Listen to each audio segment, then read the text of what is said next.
Hello dear subscriber, मैं आपका वर्मा महेंद्र एक बार फिर से हर्षिला चैनल में स्वागत करता हूं। जैसे कि आप लोग देख रहे हैं, आज का जो हमारा पाठ है वो है हमारा पाठ 20 और भोजन और मज़ा, जो कि हम पढ़ने वाले हैं कक्षा 4। विषय हमारा है हमारे आसपास पर्यावरण, जिसको हम ईवीएस के नाम से भी जानते हैं। तो चलिए हम बात करते हैं भोजन और मज़े के बारे में। उसके पहले हम बात कर लेते हैं पाठ 19 के बारे में, जो कि हमने कल पढ़ा था पिछले वीडियो में, जो कि था हमारा मिलकर खाएं। मिलकर खाएं एक था, जो कि अब हम कह सकते हैं ये इसका सेकंड पार्ट है, जो है भोजन और मज़ा। तो हमने मिलकर खाएं में हमने जाना था कि उत्तरायण में हमने कौन कौन सी रेसिपी खाई है, या उत्तरायण में हमने किस प्रकार का खाना खाया है, और हमने किस किस के साथ मिलकर खाना खाया है, वो हमने उस चैप्टर में जाना था। ज़्यादा जानकारी के लिए आप आई बटन पर क्लिक करके उसको देख सकते हैं। चलिए अब जानते हैं पिछले वीडियो के क्वेश्चन के बारे में। तो पिछले वीडियो का जो हमारा क्वेश्चन था वो था, कलकत्ता का संस्थापक किसे माना जाता है। तो कलकत्ता का जो संस्थापक जिसे माना जाता है उनका नाम है जॉब चारनॉक को, जो कि हमारे कलकत्ता के संस्थापक माने जाते हैं। तो आज का क्वेश्चन आपका कुछ इस तरह से, जो कि आपकी स्क्रीन पर दिख रहा होगा। तो आपको क्या करना है, इसका कमेंट करना है, इसका करेक्ट आंसर क्या हो सकता है। आप मुझे यूट्यूब, व्हाट्सएप, इंस्टा, फेसबुक, आप किसी पे भी मुझे कमेंट करके बता सकते हैं इसका करेक्ट आंसर क्या हो सकता है। चलिए बात करते हैं पार्ट 20 के बारे में, भोजन और मज़ा। ट्रेन घंटी बजते ही मनप्रीत ने दरवाज़ा खोला।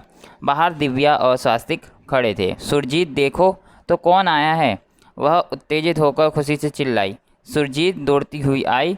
दोस्तों को देखते ही वह खुशी से उनसे लिपट गई और बोली, तुम लोग बोर्डिंग स्कूल छात्रालय से कब आए। स्वास्तिक ने कहा, कल ही। तुम्हारी मम्मी पापा कहाँ हैं, हम उनसे मिलना चाहते हैं। सुरजीत ने कहा, वे तो गुरुद्वारे गए हैं, हम भी वहीं जा रहे हैं। दिव्या खुशी से बोली, अरे वाह, चलो हम भी वहीं चलते हैं। सुरजीत ने पूछा, तुम तो बस छुट्टियों में ही घर आते हो, क्या तुम्हें बोर्डिंग स्कूल में रहना अच्छा लगता है। तुम्हें अपने घर वालों की बहुत याद नहीं आती होगी। दिव्या ने कहा, हम उन्हें बहुत याद करते हैं, पर बोर्डिंग स्कूल के जीवन का अपना ही मज़ा है।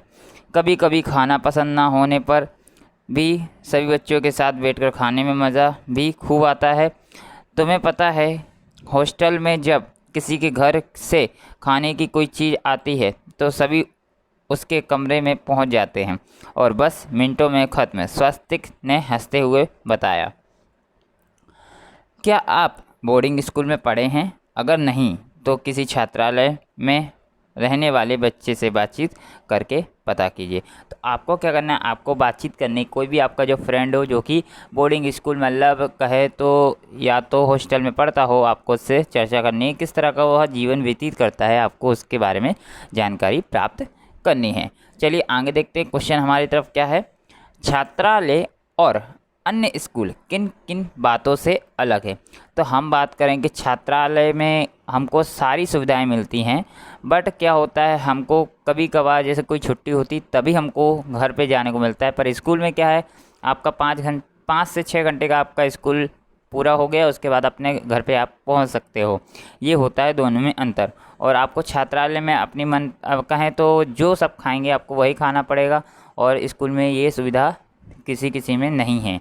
ठीक है, वहाँ उन्हें कैसा खाना मिलता है, तो उन्हें वहाँ पौष्टिक खाना मिलता है, जो कि सबको ही एक जैसा मिलता है।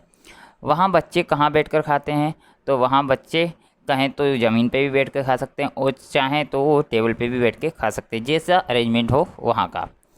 नेक्स्ट है, वहाँ बच्चों के लिए खाना कौन बनाता है।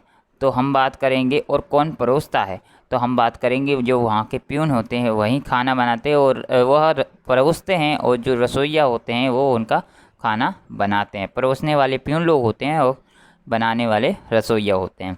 बर्तन कौन धोता है, तो बर्तन धोने के लिए अलग ही लोग आते हैं। क्या सभी बच्चों को घर के खाने की याद आती है, तो हाँ मैं कहूँ आती है, क्योंकि जो हॉस्टल में जिसने व्यतीत जीवन किया होता है उसको घर की याद आवश्यक आती है। क्या कभी बच्चों को घर के खाने की याद आती है? तो हम कहेंगे हाँ आती है। फिर आगे देखते हैं, क्या आपको छात्रालय जाना पसंद है, क्यों? तो मैं कहूँ मुझे छात्रालय जाना पसंद है।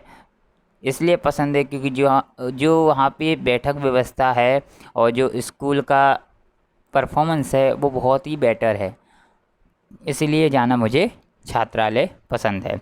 अब बात करते हैं हम गुरुद्वारे की और बच्चों ने गुरुद्वारे जाते वक्त पूरे रास्ते बस बातें ही की है। वहाँ पहुंचकर सभी ने सिर ढक लिया। वे गुरुद्वारे के रसोई घर में गए। वहाँ कई काम हो रहे थे। खाना बड़े बड़े बर्तनों में पक रहा था। हर तरफ चने और उड़द की दाल पक रही थी। दूसरी तरफ पतीले में आलू और गोभी की सब्जी बन रही थी। स्वास्तिक ने कहा, सुरजीत तुम्हारे पापा कहाँ हैं? चलो उनसे मिलकर आते हैं। अरे तुम लोग यहाँ क्या कर रहे हो? मनजीत सिंह बच्चों को देखकर खुश होकर बोले। स्वास्तिक ने पूछा, चाचा जी हम भी खाना पकाने में आपकी सहायता करें। आप क्या बना रहे हैं? मनजीत सिंह ने बताया, मैं कढ़ा प्रसाद बना रहा हूँ।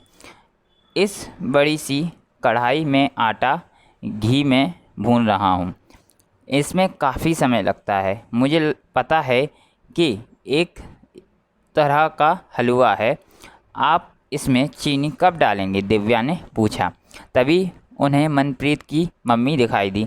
वे उनसे मिलने उनके पास गए। दिव्या ने पूछा, चाची आप क्या कर रही हैं? बेटा हम तवे पर सेकने के लिए रोटियां बेल रहे हैं। एक ही बार में इतनी रोटियां तैयार होते हुए देखकर दिव्या आश्चर्यचकित हो गई। तो वो क्या है, एक साथ इतनी सारी रोटी गुरुद्वारे में बनते, क्योंकि एक तरह का प्रसाद तैयार किया जाता है जिसमें क्या है, सभी को खाना और जो रोटियां हैं उनको तैयार करना होता है। वो एक प्रकार का प्रसाद होता है। उसने पूछा, मैं भी मदद करूं? चाची जी ने कहा, हाँ क्यों नहीं, आओ कोशिश करो। यहाँ तो सभी सेवा कर सकते हैं, लेकिन पहले हाथ धो लो। आगे देखते हैं। दिव्या जल्दी से हाथ धोकर तवे के पास खड़े समूह में जुड़ गई। तवा बहुत गर्म था। वह गर्म रोटियों पर घी लगाने लगी। स्वास्तिक ने हैरानी से पूछा, इतने सारे लोगों के लिए खाना बनाना का सामान कौन लाता है? एक औरत ने बताया, सभी एक या दूसरी तरह से मदद करते हैं। कोई सामान देता है तो कोई रुपया देकर अन्य कामों में सहायता करता है। मनप्रीत ने कहा। क्यों स्वास्तिक, कैसा लग रहा है? स्वास्तिक ने कहा, हाँ उसके साथ काम करने में बहुत मज़ा आया। रोटी चावल हलवा दाल और सब्जी सब कुछ इतनी जल्दी बन गया कि पता ही नहीं चला। अरदास प्रार्थना के बाद सबको काढ़ा प्रसाद दिया गया। कुछ लड़कों ने बरामदे में आसन बिछा लिया और सभी लोग लंगर के लिए कतार में बैठ गए। कुछ लोग खाना परोस रहे थे और कुछ पानी। सब ने साथ मिलकर खाना खाया। तो क्या हुआ, सब लंगर में मतलब जुड़ गए, सब लाइन से बैठ चुके थे कतार में एक बाय एक करके। ठीक है। खाने के बाद सभी ने अपनी अपनी थाली उठाकर एक बड़े से ड्रम में रखी। जो लोग परोस रहे थे उन्होंने अंत में खाना खाया। उन्होंने बरामदे और बर्तन भी साफ किया। मनप्रीत ने स्वास्तिक से पूछा, स्वास्तिक तुमने इससे पहले कभी ऐसी व्यवस्था देखी? इसके बारे में कुछ बताइए।